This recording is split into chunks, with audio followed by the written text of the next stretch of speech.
Hello, my name is Elizabeth Birdwhistle. Yeah, usual, right? According to the internet, it's nearly extinct. So that's why when I was adopted at age 9, I decided to keep it. You see, I was one of these unfortunate kids that passed through the system for an awfully long time. Not unwanted exactly, but not wanted either. The story goes that my parents died when I was 3, and I stayed with a series of family friends until I was 6. It was a real mess of a situation. No one's fault, but the consequences were the same.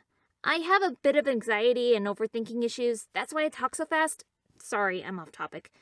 Until my adopted mother found me. Elaine, wonderful woman, full of warmth and love, loves dogs. So do I. They're the best. I lived with her now for 8 years, and she is my mother. I'm telling you all this because it's important that everyone know that I have a family already, and they are wonderful. But that doesn't stop you wondering where you came from.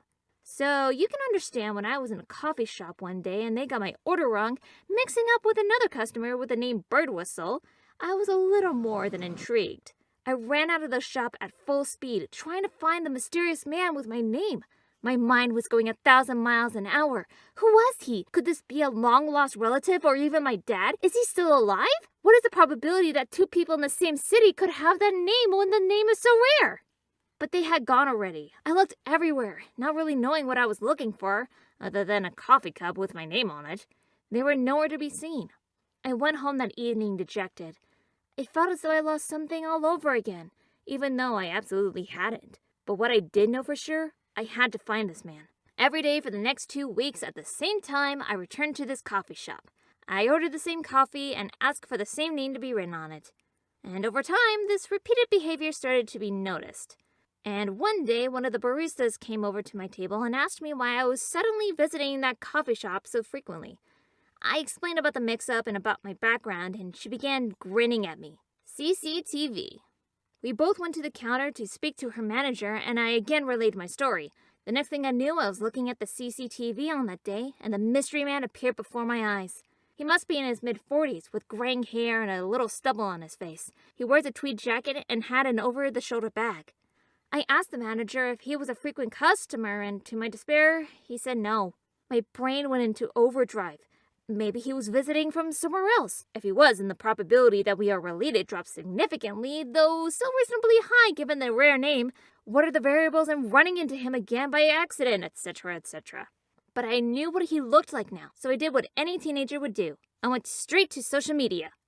The name Birdwhistle still returns a lot of results, so I limited the search to Ohio. 7 people in the area, 8 including me. I frantically searched through them. Nothing. My mystery man was not there. I was more annoyed with myself for getting my hopes up than anything else. Think of the odds, Lizzie, I said to myself. Chances aren't good. Maybe he came from somewhere else? Nearby city or town, perhaps? He only had that one little bag, so it's likely he wasn't staying anywhere. Of course, the logical part of my brain kicked in then and said he might have not just had his big bag with him. But I chose to ignore that part of my brain. I expanded my search to nearby towns, with no luck. I was about to give up when I decided on a whim to search in Pittsburgh. And there he was, Simon Birdwhistle, lecturer of mathematics at the University of Pittsburgh. It was now I had to make a decision. How far can I go with this? I can't go to the university because that would be weird. I can't just message him out of the blue because that would be weird.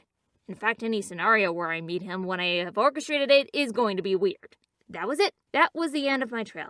Damn, social norms had to help me back again. So I settled back into my life, content with the family who had taken me in. And I tried to forget that I had ever heard the name Simon Birdwhistle. And I did a fairly good job of it for a long time. It was over a year later when I was in Pittsburgh with some friends that we passed the University of Pittsburgh. It all came flooding back. I was there and he was there. One last go. But it's weird. Shut up, brain, I'm dealing with this. I went to the reception and asked if Simon was in today, already crossing my social norms line. He was. I decided I was already in deep for this, so I may as well see it through, no matter how creepy it was. And it was creepy.